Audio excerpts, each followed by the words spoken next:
மஹிந்தவை சந்தித்தார் இந்திய உயர்ஸ்தானிகர் என்பதான செய்தியாக இது இவ்வாறு தரப்படுகிறது. முன்னாள் ஜனாதிபதி மஹிந்த ராஜபக்ஷவை இலங்கைக்கான இந்திய உயர்ஸ்தானிகர் சந்தோஷ் ஜான் நேரில் சென்று சந்தித்திருக்கிறார்.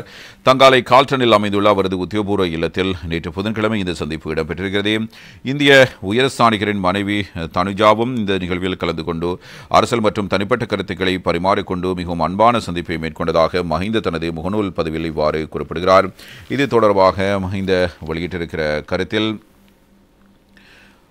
சிங்கள பாரம்பரியத்துக்கு முன்னுரிமை அளிக்கப்பட்ட மதிய உணவை அனுபவித்த குழுவுக்கு தமது நட்பை நான் அன்புடன் நினைவு கூறுகிறேன். நமது இரு நாடுகளுக்கும் இடையிலான நெருங்கிய உறவு ராஜேந்திர அவர்களுக்கும் அப்பாற்பட்டது. இது வரலாற்று, மத, கலாச்சார, பொருளாதார மற்றும் பாதுகாப்பு போன்ற பல அம்சங்களை கொண்டுள்ளது. தற்போது இந்திய உயர்ஸ்தானிகரின் அன்பும் வரலாற்று அறிவும் வரலாற்று உறவுகளின் அடிப்படையில் நமது இரு நாடுகளுக்கும் இடையே தற்போதுள்ள ஒத்துழைப்பை மேலும் மேம்படுத்துவதற்கு ஒரு தனித்துவமான பங்களிப்பை வழங்கும் என்று நான் நம்புகிறேன்.